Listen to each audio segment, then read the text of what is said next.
Welcome to Educator Wellbeing, From Principles to Practice, a podcast brought to you by Utah First Lady Abby Cox and Western Governors University Senior Vice President and Executive Dean of the School of Education, Dr. Stacy Ludwig Johnson, facilitated by Marty Carpenter of Northbound Strategy. This limited series focuses on supporting teachers nationwide by providing strategies and resources to help educators thrive. You can find this podcast on Spotify and Apple Podcasts, and video of each episode is available on WGU's YouTube channel. All right, we're going to go ahead and get started. First of all, thank you for all of you that are joining us later online as you're streaming this podcast. But today, there's so many interesting things to do, so we're excited that you're here to enter into the conversation around educator well-being. This is an important conversation right now, as the teachers are really the core of our communities, and building them up and supporting their well-being will strengthen our communities as a whole. So that's the standpoint that we be coming from today. I'm going to take a moment here and introduce each of us, and then we'll just sort of jump into our conversation. So to begin with, I'm Dr. Stacy Ludwig Johnson, and I'm the SVP and Executive Dean of the School of Education at Western Governors University. We are the largest school of education nationally, nonprofit, competency-based. Right here to my left is Abby Cox. She is the First Lady of the great state of Utah. She is passionate about teachers and about education, and we've had an opportunity over the past year to unpack education and educator well-being in a podcast series of Educator Wellbeing, From Principles to Practice.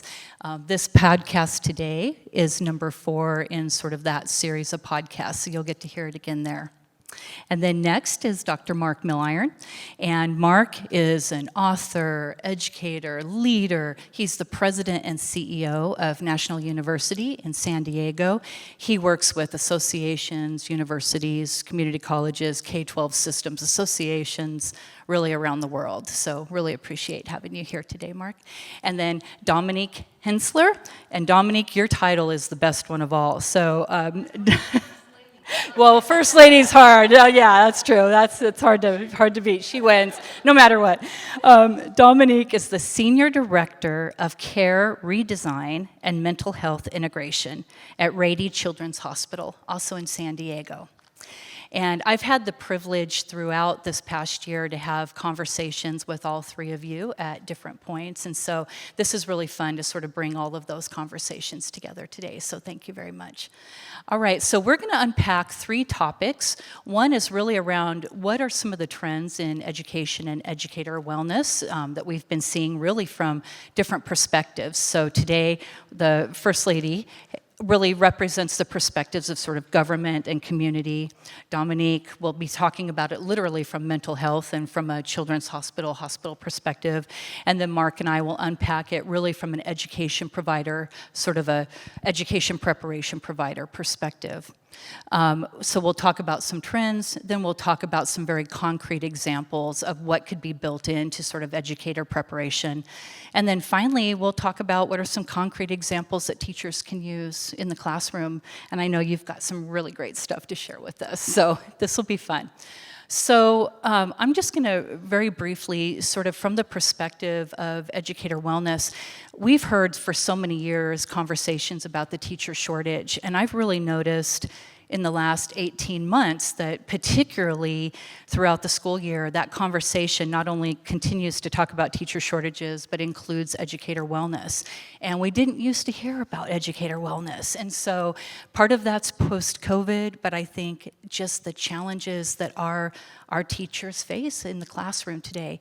And there's some statistics around teacher burnout, so I'm going to go below the line for just a moment. I know we're going to try to take a real positive sort of spin on this, but when the educational, let me just grab the American Educational Research Association, did a study, and they found that educators were 40% more likely to experience burnout and anxiety than healthcare workers.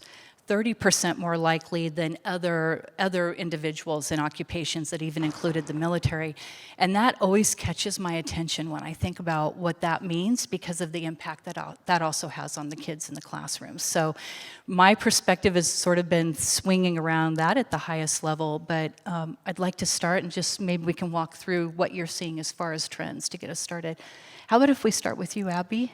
Yeah, I can give, when I came into this position about 3 years ago, my background is in special education. My mother was an educator, my grandmother's an educator, so I was really excited to see what I could do in this education space in Utah. And I thought, I know there's so much. It was we were just coming out of, we were like dead set in the middle of pandemic when we came in and took office, and I looked around and I thought, what could I do in education? What role could I fill, and where were the holes? And so I thought, we really need to figure out these emotional intelligence skills. We need to get them to our students, and how do we help them cope? How do we help them with these strategies that they need? And so I gathered teachers, and I gathered students, and I gathered superintendents, and I just gathered people that were living this and having lived experience through this. And really the overwhelming message from the teachers and everybody else was, we're not okay. We are not okay. And one year in pandemic, we were being hailed as heroes when everybody got their kids home and realized that they were doing a lot of stuff that they didn't realize. And then all of a sudden, a year later, we're somehow the villains. And no, teachers didn't understand how or why that was happening. And so what struck me is there was such a need to help the helpers. There was such a need to make sure that educators had what they need to be successful in the classrooms, to have these skills themselves, to have the emotional intelligence skills, to have the coping skills, to have the way we critically think through something, the way we support one another. How do we make sure that the culture and the climate in our schools was conducive to our teachers' wellness? And so that's where we decided to focus, because I did see that as a really growing concern, and that teachers were leaving. And shortly thereafter, we had this labor shortage, and so really teachers could go make more money at In-N-Out Burger than they could in their classrooms. And then just the overall lack of respect for the profession was really a concern for me. And so then that was really the trend that we were seeing. Well, the one thing that I've always appreciated about the work that you're doing is that you literally take the time to listen to teachers, and there's so many policymakers that don't take the time. And one thing that you've talked about in some of our other settings is around the importance of advocating, teachers advocating, and having others hear their story and their kids' stories and the students' stories. So that's been really helpful. Mark, what are you seeing in terms of the educator preparation space? We are in an interesting, sometimes difficult, but also really important moment when it comes to the world of preparing educators, both teachers and leaders in the world of education. And what I mean by that is we're at this moment where we've never been more needed. Like, the teachers and leaders in the world of education have never been more important. What we know from the data is that teacher can make all the difference in that student's ability to be able to manage their lives. And what we know is we have an explosion of anxiety happening post-pandemic with our young people. We also have the challenges with social media, the challenges with vocational preparation, avocational preparation, just trying to get people to fall in love with learning. Teachers have never been more needed than right now. Leaders have never been more needed in the world of education. And what we see and what we hear in our College of Education and working with educators, we're the #1 trainer of educators in California, but we're also in all 50 states. And one of the things we hear from the teachers and leaders is just how difficult this time is. Even though they're needed, they don't necessarily feel valued. They actually feel like somehow they're on the outside looking in to a very important conversation. And in particular, there's conversation around a few things. One is just the vital, the vital importance of social emotional learning, of creating healthy learning environments for our kids and for our young adults and for the folks coming on into higher education. It's never been more important than ever before. That academics are important, but the combination of life and logistics and psychosocial is such a wraparound that we have to get more and more skilled. The best of teachers have always been good at that kind of wraparound, but now the context is probably more profound than ever before in terms of how we get that. We run a program called the NU Harmony program, which trains social emotional learning and kind of healthy learning and relationship building with teachers and kids. And one of the things we've heard from folks in doing this larger work is we just need to get concrete strategies in the hands of people sooner, because for so long everything was drill and kill about core academics. And the core academics really matter. We need students to learn at the right level so they can succeed, but we are also realizing we have to wrap human skills around our folks as well. That those academic skills matter in a big way, but those human skills matter more than you can think. I don't know if you saw recently, but there was this YouTube of a valedictorian talking about the fact that he put his life on hold for 3 years to make sure he won the valedictorian of his high school. And he said it thought for sure that would like complete him and like he would just love that moment, it'd be that important. And he said 15 minutes after he won the award, he realized he had blown it. He had spent 3 years like not having experiences, not valuing relationships, kind of blowing people off, just so focused on it. And what he realized is he was so focused on the academics, he had left his humanity behind. It was a wonderful kind of insight. So when you're asking about what we're seeing never been more needed before. The social, emotional, healthy learning environment has probably never been more important than before. But I got to tell you, just the education is one of those professions right now that we should be promoting, but they feel vilified. Mm-hmm. And it's very difficult. We were just talking about this backstage. My daughter is just finishing her master's in teaching, and she was a straight A student in high school, went through and got her undergrad at UT Austin, went through and got her teaching degree from WGU. But at least 10 times she was told along the way, "You're too smart to be a teacher." Mm-hmm. That's just got to punch you in the chest. That just has to. I just got to punch you in the chest. So what we need to think about what we're doing, and I know we'll talk about it in this podcast, is one, calling out what's happening right now and making sure we're having conversations about it, get some concrete skills and tools in the hands of people around some of these important skill sets, especially around creating healthy learning environments. And three, we have to promote this profession. We've got to become champions of the profession. And that means everything from pay to policies to structures to really talking about the value of education and transforming lives. And I think we should be unapologetic about it. Agreed. Domonique, let's unpack it from your perspective as well. He was talking about healthy learning, talking about sort of that need for recognition. There's all the mental health pieces. What are you seeing from your perspective? We're seeing a lot and everything that you all have been seeing on the front lines in education, and there's nothing more important than an educator to us. Developing a child's whole sense of being, their spirit, their social skills, their educational endeavors, their overall wellness, it's so critical. And that's why, to me, really, education is a noble profession, and we so believe in it and want to support it. And there's a symbiotic relationship between an educator and that student. And if an educator who's been through the pandemic and is now here trying to do the best they can, if they're struggling with depression themselves, or they're burned out, or they're stressed, it's so hard for them to bring their best self forward for that child. And we know that impacts learning outcomes. And so it's really critical to be able to figure out, how do we address educator well-being? How can we be unapologetic that this is probably one of the most important roles you can do in the American workforce? Mm-hmm. But unfortunately, the rate of work-related stress for educators is twice that of American workers. It's such a challenge. And then resilience among educators is only about 50%. And what do you need with resilience? You need that in order to cope with how stressful and how everything has changed. And then among students, educators are on the front lines With that, 1 in 3 high school students feel hopeless and sad. 1 in 3.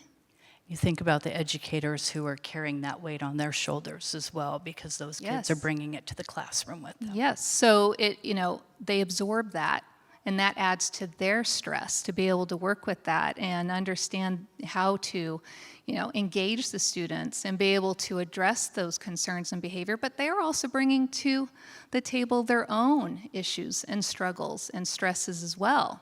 And, unfortunately, we've seen a 56% increase in emergency departments with youth and mental health crisis.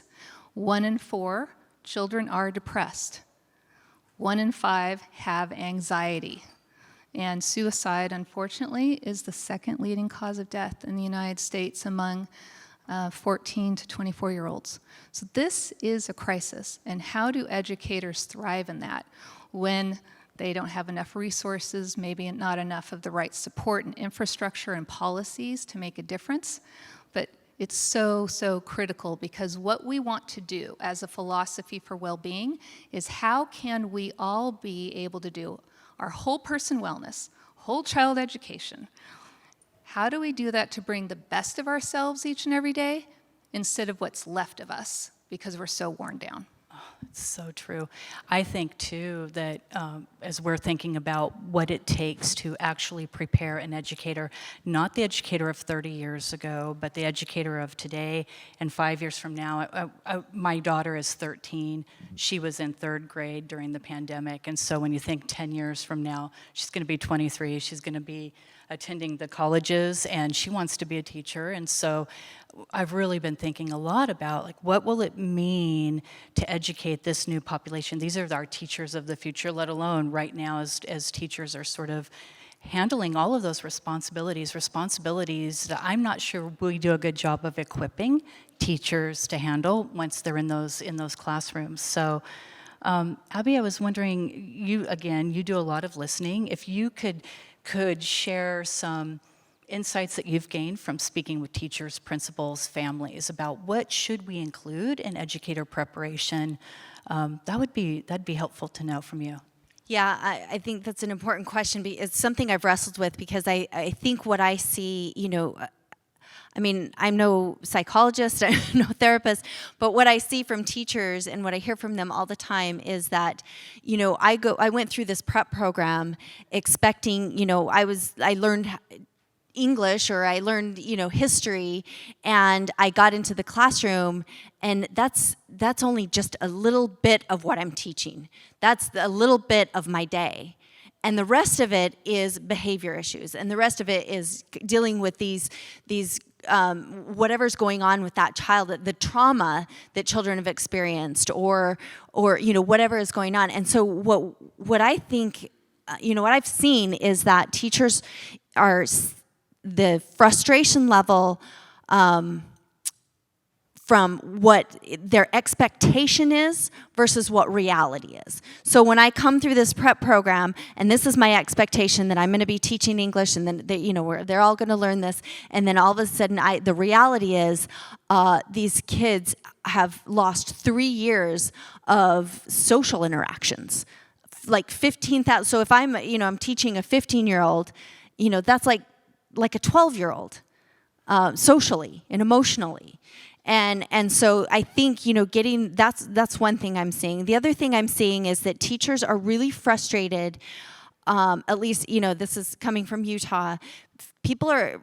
Teachers are really frustrated about the fact that policies and education policy is happening to them instead of with them. And so what we've tried to do is really connect our legislation, because I find myself in a really interesting place, sort of this nexus between government and nonprofit and business community and philanthropy. And so I find myself in this really interesting, unique place where I have a little bit of adjacency to many of those spaces.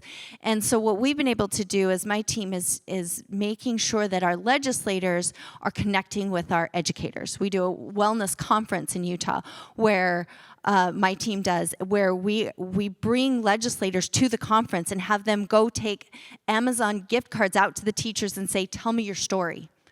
And then the other thing we did was prior to our legislative session in January, we brought everyday in the classroom teachers to meet with legislators to talk about the bills that they were proposing. So they actually got feedback on the proposed legislation.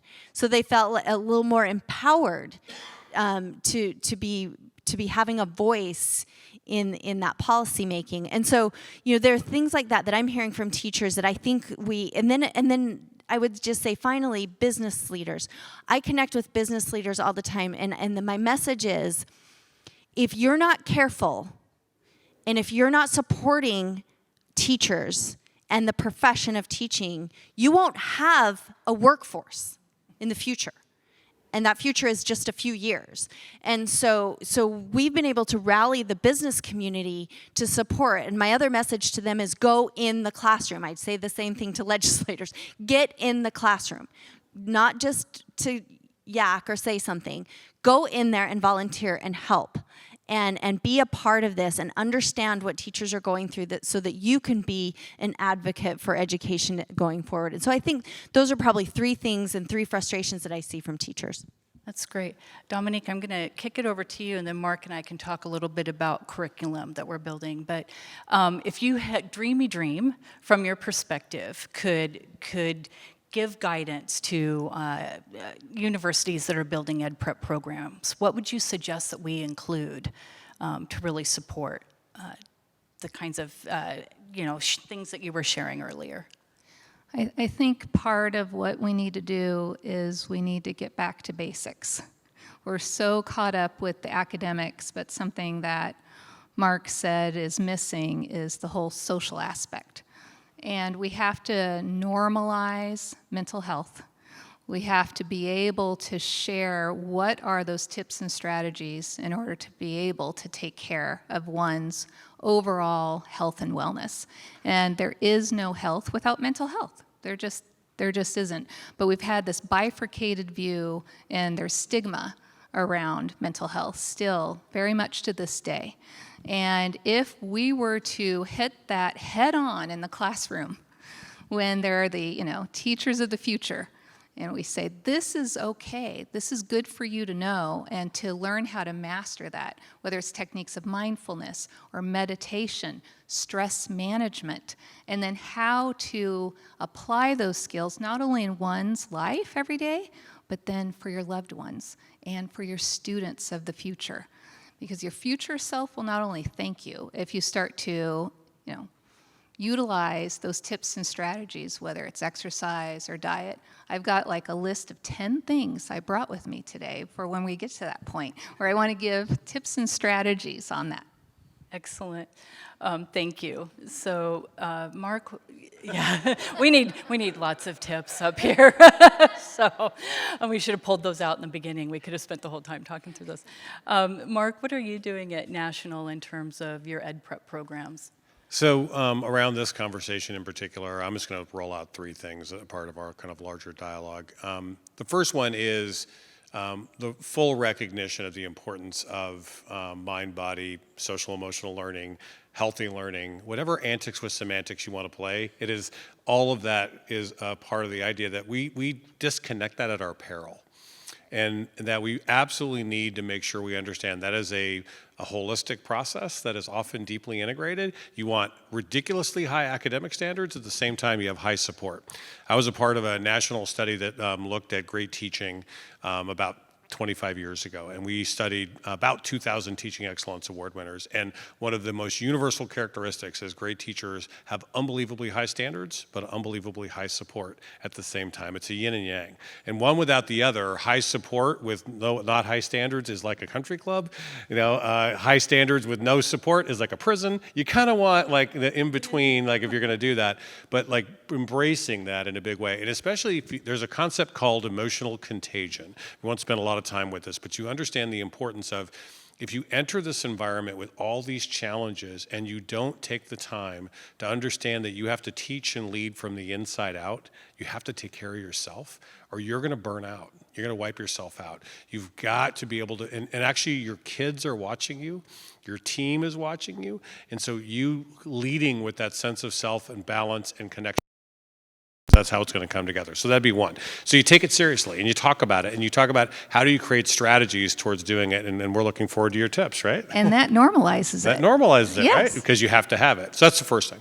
Second thing, and this is a harder conversation, but we are leaning hard into the notion of innovation in our education model, because I would argue what a lot of people have learned is that our traditional education model is actually unhealthy for some students. For some students, it works wonderfully, but for others, I mean, let's just kind of be frank. We kind of have an industrial factory model on an agrarian calendar trying to meet the needs of the information age, right? And so it's this weird, and what the pandemic, what we found out is there's a whole group of students who actually learned better with remote learning than they did without, mainly because school was a socially violent place for them. They did not feel safe in the school, and they learned better outside of it. And so we're actually seeing an explosion in young people coming out of high school wanting online learning options because they felt safer in those environments than they did in school environments.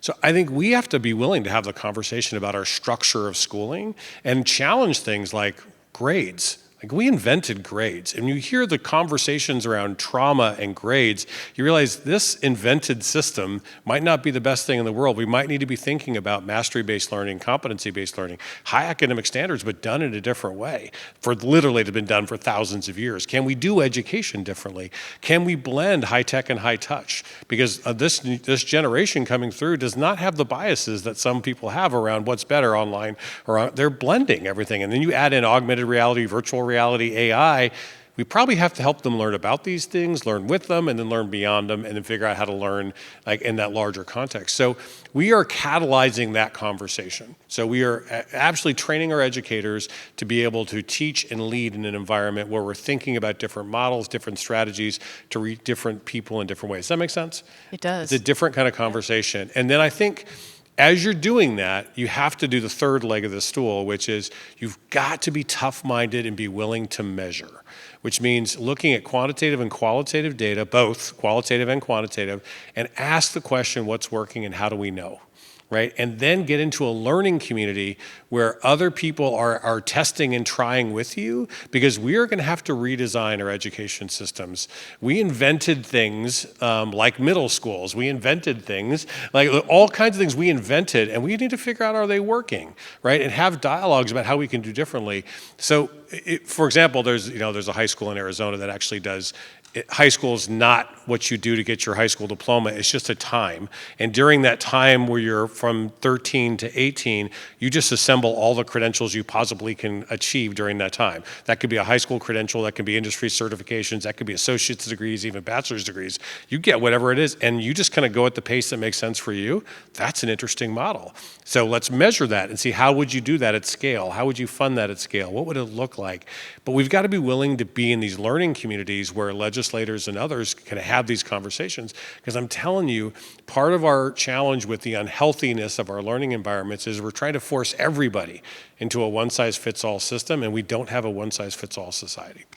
Boy, I agree. I think about the impact if we rebuild our programs in such a way that they're built so that the teachers, as they're moving through the program, that sort of new method of teaching is modeled for them. So they start to build their toolbox to take it into the classroom, right? So you think about, in our model, it's competency-based, personalized. Every outcome is measured, like very, very closely, and it's all sort of data-informed decision-making, and that's part of the goal, right? Is as the educators are moving through the program, they're getting experience with that model, and it's a great place. It's a great place for them to test and risk while they're under our sort of modeling and our mentoring, so they can gain experience with it. We've been really focused, and you use this term about healthy learning. So, and I think that the sort of healthy learning work around really thinking about what are the academic skills, what are the social, what are the psychological, what are all of those skills that are needed for a teacher to really be successful. Because when you think about it, probably together, if you take all the ed prep programs across the nation, we probably turn out enough new teachers to support the need. But what we don't do is we're not tackling the real issue, which is retaining the teachers in the classroom. And that is where really the challenge is coming from. So we've been really trying to think about, like, if we're going to really have an impact on teacher shortages, you've got to address the retention piece. And especially if teachers are turning over, you think about all of that experience that they're gaining in those 5 years. If they don't have the resilience, they don't have those other like really critical skills to be successful, the impact that that has not only on that community school building, the kids in their classroom, but that sort of turnover is also, frankly, also expensive when you think about professional development and everything to lose someone at that point in their career. But I think another thing that is sort of coming out of the post-COVID and some of the other challenges around this time is really around the idea of restorative practices. So really changing, you guys were all talking about it, the way in which we're sort of managing conflict in the schools and really thinking about how do you change that paradigm so it's not punitive, but really bringing, whether it's the families, it's the kids in the classroom, the teachers, the school culture, all together to really build sort of empathy, build really critical thinking and problem-solving skills, and really address sort of behavior in a way that's more proactive so that it becomes a really great learning experience within the school. And I think the third one that really sort of nationally, there's this movement around teacher apprenticeships. So really that idea that the more time that we can give a future teacher in the classroom under the guidance of a mentor, a teacher mentor, a coordinating mentor. They're called different things, but that idea of sort of like job embedded, on the job learning, the apprenticeship model has worked across other industries and whatnot for years and years. But that ability to really provide that sort of side-by-side expertise for teachers so that their first and second year really outside of their ed prep program is successful is another place to Yeah, and I just want to build it double in. click on that because that is an ed prep issue in particular that nationally lots of folks are trying to tackle right now. Asking a low-income first-generation student who's on a teaching pathway to suddenly take 16 weeks off and not work and not get paid And lose their insurance. doesn't work. You literally you ensure that your teacher pathways are a privileged pathway if you do that. So the only way around that is you've got to figure out how you use work study, apprenticeship, whatever it might be. And I'm really compelled by apprenticeships, and I'm really compelled by work study and using it because if we can pay folks as they're doing that, right? Especially if they're low income first generation, you're more likely to get students from those communities to be able to rise up and go through. So para-pro to teacher pathways, trying to create the right kind of funding structures, those are simple things we can do that are just more humane for these folks because asking them to take 4 months out of their life and on faith, like just go do it and not get paid, especially when they're trying to raise 2 kids or they're taking care of ailing parents. It's not going to work, right? We've got to find a better way to do it. And I would just say, to your point, our legislative session just ended, and I'm so proud of our Utah legislature because they just passed a bill that we are now paying our student teachers. So we're really proud of that work, and so that because to your point, they have to be paid to be able to do that, and we're pushing away people that can't do that. It's crazy because it's been a barrier to entry to exactly the people we want in the classrooms. So through these sort of approaches, it absolutely increases diversity because you're pulling from individuals in the community. They stick in the classroom because they have a heart for teaching and for supporting those kids in the community, and just overall success. So thank you for doing that, and we hope other states follow suit in that path. So we're going to shift now to some very concrete examples that we'd like to be able to share with teachers around this whole area of educator wellness. And I'm really trying to decide, Domonique, should we start with you because you have the 10-item list. I want her list, so I think we'll start there because that way maybe we can sort of add on to that as you're going through. So I think that's a great great place to start. That's really important for us to leave with today. Okay, all right. I will lead with that, but let me first say that I think we have to look at the school environment. We can do a lot with these 10 tips and strategies for someone building their own sense of agency and wellness. It's good for all of us, right? But we need the systems at the school level. We need leaders, we need policies, we need key workflow processes where teachers feel supported. They need to be able to have protected time to plan. They need to be able to have time to go to appointments and see a mental health therapist if that's what they need, or go to the doctor, or take their kids to where they need to be. They need to make sure that they have confidentiality when they seek out help. But more importantly, if we look at what Dr. Murthy, our U.S. Surgeon Generalist, talked about, is we don't want our teachers to feel isolated. We don't want them to feel alone, that they're in this by themselves, and to develop that support network. So we need our leadership to create a culture of wellness.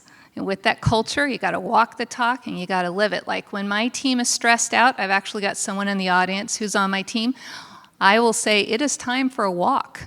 It is time for us to stretch. And I was doing that during the pandemic with Zoom. It's like, stand up, and I know it's awkward because you're all at home, and you know, just move your camera, do it, or go off camera, and let's stretch. But it's really important to be able to infuse into a culture these concepts. So I have a prescription for y'all. All right, we're listening. They were in Texas, y'all. It's so important that I wanted to write it down so I wouldn't forget anything. All right, get vitamin D, as in nature. You need to get out in the sun. To help set your circadian rhythm when you wake up in the morning, it's important to get sunlight within the first 60 minutes of waking. It will help you with sleep at night, believe it or not. So if it's sunny, you only need 5 minutes of sun. If it's overcast, about 20 minutes, and it'll help you sleep much smoother at night. Exercise. As I said the phrase earlier, your future self will thank you. Even a low-key walk will make the difference. 2 quick inhaling breaths. So you know how a yawn can help you to relax? It triggers your parasympathetic nervous system. If you do 2 quick successive inhales, that triggers your parasympathetic nervous system and helps wash your body over with relaxation. And if you can teach that to your students and your loved ones, that would be a gift that they could take with them for years to come. You need to think about the gut. Who here understands about our immune system is in the gut, the microbiome, right? Our immune system's there. Depression can be related to there. You have to cut out, to the extent you can, not good for you foods like processed foods. Our little bugs in the microbiome, they feed on the right foods. If they don't get the right foods, not to be gross, if they starve, do you know what they eat? The mucus lining of our gut. That's not good. Yes, gross, I know, but it's true. That's where you need the right foods. You need to nourish yourselves with it. You need to learn to scan your body. Go through and see, are there any muscles that are tense, and be able to relax them? Are your shoulders up to your ears? Is your tongue on the roof of your mouth? Are you tense? How can you be mindful in the moment and be able to just relax and let that tension go? These are things that you can help to incorporate with your students each and every day. One of the most important things about the microbiome is really food is medicine. With burnout, signs of burnout, you can have a lot of brain fog. We have found that if you start to give yourself the right nutrition and the right work-life balance and be able to get a breather and have those breaks and pursue activities that give you joy, it helps to start to lift that brain fog for you. Another tip, practice gratitude. Look for the glimmers in life. how to reframe that. If each and every day you can realize there's something to be grateful for, that can make an impact and reframe the negative self-talk and help our students. And I think part of these theories need to be in the education for teacher prep is how do we help students not only be self-confident and have resiliency and foster the protective factors of resiliency. The real truth of the matter is we need to foster self-worth. Without self-worth, it's hard to really, really feel happy once you're valedictorian, right? Right. And in life, you don't necessarily get what you want. You ultimately get what you think you're worthy of getting. And so these are just some practical tips that you can use for wellness, for yourselves, and for your students, and for curriculum. That is a great list. That's really hard to follow, so thank you. Really valuable insights. And so thinking about how we build that into educator preparation, equip our teachers with those tools in their toolbox, not only for themselves, but as they're in the classroom working with their students. So I would like to just take a moment, see if you have any last ideas or thoughts that you'd like to share today. This has been a really great conversation, really appreciate it. So how about if we start with you, Abby? Yeah, one last thought I have is just what I'm seeing too with teachers is my husband and I have been working really hard. He's the chair of the NGA right now, National Governors Association, and the initiative we've been working on is Disagree Better. And what I've found as it relates to our educators is that the political polarization is being dropped right in their laps. And I think as we start to, I think one of the things that is really going to help our teachers' wellness is to learn first of all, how to disagree better. They're going to get a lot of parents that are going to disagree with them. They're going to get, they're seeing students that are disagreeing. And when I grew up, I don't even remember thinking about the presidential election much or anything really that was going on unless my parents were watching the 10 o'clock news and maybe I caught a clip of something. But these kids wake up to this every day in their faces. And teachers are getting that every day in the classroom. They're bringing that with them. They're bringing the opinions of their parents. They're bringing the opinions of the cable news station that the parents are watching. And so it's really, I think, so incumbent upon all of us to model the best kind of behavior in the political sphere so that these students are watching us disagree better, us use our voice to express compassion and kindness and open-mindedness and open-heartedness. And so I think to me that will actually help teachers' wellness in the classroom. When we can disagree better, when we can understand that we're going to have different points of view, but that's okay. I think when teachers learn those skills, that's going to work really well. And when they can teach those skills to the students, and we as parents can teach those skills to our kids and model that as grown-up adults, what we say matters, what we do online matters, how we talk about other people that disagree with us or have a different opinion matters. And so I think as we do that, that is going to help our teachers to have a better environment when they get those issues in the school. Thank you. That's great. Mark? Three quick things. One is just remember in this work, when I'm talking to rising educators, I always tell them, I don't want you to care about your major, I want you to care about your mission. Like, what is your mission? What do you want to do? What kind of difference do you want to make? Because in your life, you're going to meet people, you're going to have experiences, you're going to learn lessons, and you're going to make a difference, whether you like it or not. Can you be intentional about those things and think about the difference you want to make? Embrace that mission, and that might seem idealistic, but it's important for educators to understand, like, this is, if you want to own it as a mission, that's going to help you stick and stay. right, in terms of how that plays out.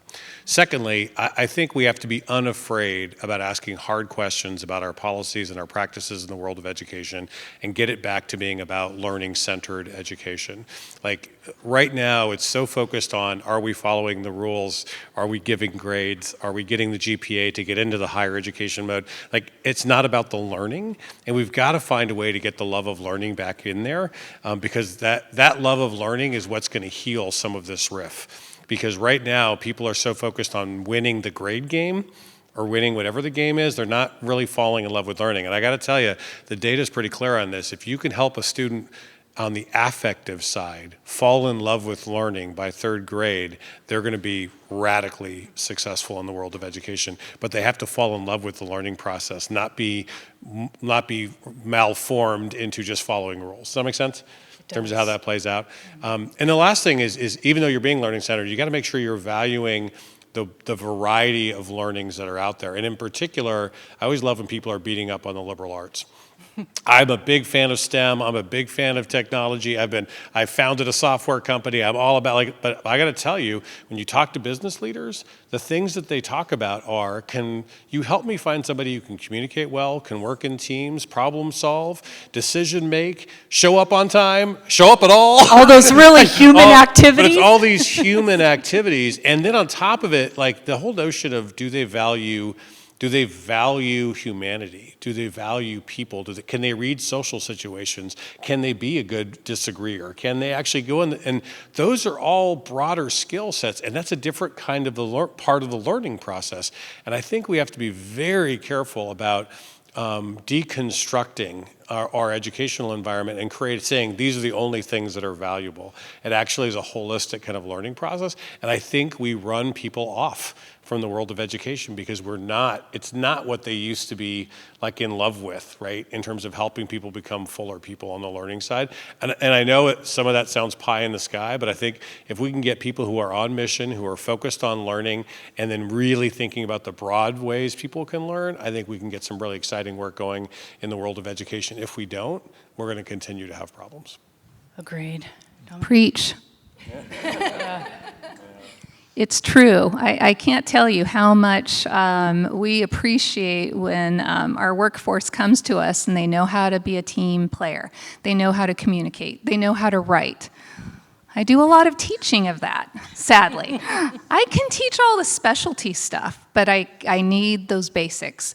But I think most importantly is teaching for lifelong learners. So it's really great to hear by third grade that's a demarcation point. And I think something that we've lost is curiosity. And I think if we can instill and spark that curiosity, it'll make such a big difference so that everyone always just wants to grow and be their best selves. And how do we do that in partnership between educator and student? Because educators pour so much of their heart and soul into that little one's well-being with knowledge and insight and lots of support now, more than you signed up for, right? And so to do that, you got to put your oxygen mask on first and make sure you try my 10 tips. I think that it's just such great input here, and I think about what brings all of this together, right? It really is sort of the culture of the school. So when you think about the curiosity and the spark and the love of learning, teachers can like pour that into kids, but if the teachers aren't supported by a culture within their school that's aligned with that same sort of view, and each of us, we were talking about our kids prior to coming up here, and the importance that families and parents also play in this entire school community that's including teachers and building leaders and all of the support staff that's there to support students, and the way in which parents can align with the school and ensure that their kids are coming to school prepared to learn. And then what can we do from a policy perspective to make sure we create policies that allow teachers to do their best work and to support them through their preparation. So there's just a number of things that we can unpack maybe in a future episode of our podcast, but just wanted to thank you all today for this really great conversation. This has been a lot of fun. And I'm going to spin around and see if there's any questions from the audience. Does anybody out there have anything you'd like to ask You've got some really talented people up here that would love to answer questions. Yeah, I think if you can use that microphone. We have somebody that's brave enough to ask, so great. Well, I just want to thank you for this conversation and to South by Southwest for having this conversation.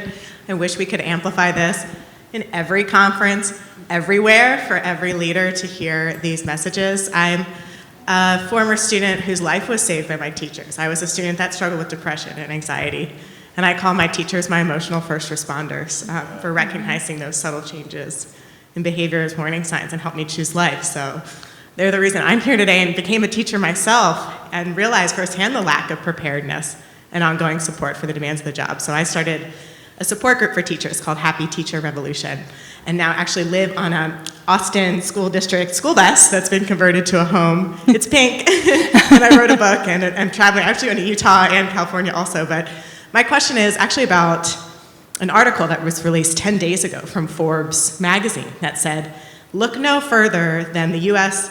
education schools to be the exemplars for miserable workplace well-being. So my question is, what would your piece of advice be to leaders who might want to make a positive step around not being the exemplar for miserable workplace well-being? Yeah, well, I'll jump in and then I'll open it up to the rest of you. I think there's so many challenges that are facing teachers in schools today. Everything from challenges with compensation that's appropriate for like the most important profession, the profession of all professions in our schools, challenges around providing for professional development, challenges around these sort of critical decisions that are made at the school level, challenges around mental health crisis and supporting wellness. And there's so many opportunities where it really, I believe, is a systemic issue. So it starts with literally partnering and advocating with policy leaders who can help us make systemic changes like Abby talked about teacher apprenticeships. Imagine a world where teachers are paid to go to school to be a teacher, and they're also earning a good rate of pay, a compensation while they're doing it. Like those have seemed like sort of dream things in the past, but they're possible. So I do think there's a systemic sort of approach to this, and I do think too that recognition, teachers are not recognized for the value that they bring, the value that they're pouring into families and into the community, and that sort of reward and recognition for the work that they do is another place where we can begin. But I'd like to open up the conversation. Those are some of the challenges as we're listening to teachers and district leaders that we're hearing. As an administrator, I can say to fellow administrators and leaders, they need to be open and willing to be vulnerable, to really ask the tough questions of their teachers and other team members there at the school and the district, to find out what they really, really are going through. What do they need? And be willing to actively get input to ideas. Because at the end of the day, as a leader, we have to make the go, no-go decision, but if someone doesn't agree with it, at least they had a say, and they were heard. And then a support network. That is wonderful. Leadership should be promoting that, and they should be helping to spread it. And what about a network across multiple schools all working together? But they also have to put into practice key policies and procedures that are going to make a difference, like protected time for planning. I've been so educated by these educational leaders. Like, are you kidding me? How much you guys are doing after hours? You would think you're in the hospital with me doing 70 hours a week. That's not okay. How can you pour from an empty cup? So it really is systemic, and it has to start with changing the environment. Yeah, and bless your heart, it's probably, I mean, if you're not an administrator, then you're sitting here thinking, well, I'm just a teacher, how do I change this? My opinion is that, teaching can be an isolating thing. If you're just, I was a stay-at-home mom for 23 years. I felt really isolated because I had little people to talk to. So I know that, teachers feel that in some way as well, where, you have a classroom full of kids and, where are my adults that I need to talk to? And so I think part of it is really creating those friendships too. I know there's not a lot, a teacher in the classroom they can try to change that culture and that, be a leader in that space, but also, and be advocating for themselves with administrators, but also I think creating those friendships as adults are really critically important outside and at times during school as well. Yeah, I'll just say two things. One, we have to be, it's a really hard realization that our schools around the country, literally thousands and thousands of them, all the districts that are operating, it is 1,000 years of tradition wrapped in 100 years of bureaucracy. And every year new bureaucratic elements are added to it. And so the leaders in those systems are playing by these elaborate rule books that are based on all the challenges people had. They created new rules to solve, right? And so it is the job right now of people, and like First Lady is one of the big ones, and others who are out there, is we have to champion policy reform. And just doesn't sound sexy, but we have to champion policy reform that is more elegant, that allows innovators and people who have good data behind them to create education models that actually will work and allow us to do, listen to how I say this, we want to do good work in a good way. Because right now, like, people are evidence-based education, but it's all about what works with the kids. We actually have to create a sustainable model with the teachers and leaders. Mm-hmm. So good work and a good way are two different variables. You have to measure them both and determine whether or not, which will lead me in my second one, which is we have to go on a campaign around promoting these professions. Teaching and leading in the world of education is profoundly important, and it's going to make a huge difference in our communities and in our country for the long run, which means it has to do with pay, it has to do with policy, it has to do with really promoting these professions as key. When you go to Denmark and you go to Sweden, some of these places where teachers are truly honored, go to South Korea and listen to them talk about their teachers. They have faculty members in South Korea that are the equivalent of Britney Spears, right? Because they're just that famous, right?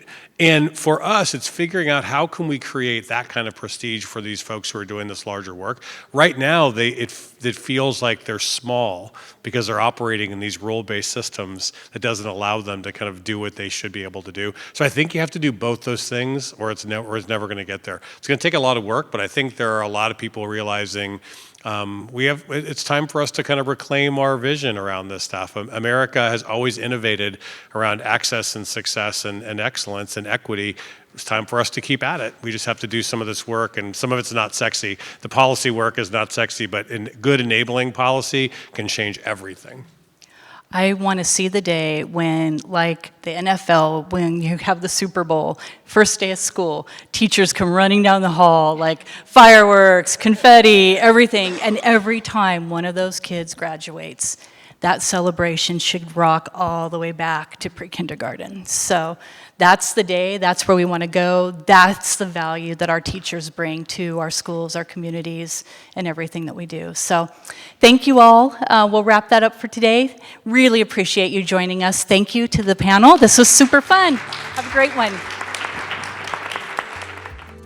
Thanks for listening to Educator Wellbeing, From Principles to Practice. This limited series is available on Spotify and Apple Podcasts, and video of each episode is available on WGU's YouTube channel. To learn more about the School of Education at Western Governors University, visit wgu.edu/School of Education. To learn about First Lady Abby Cox's Show Up initiative, visit showuputah.org.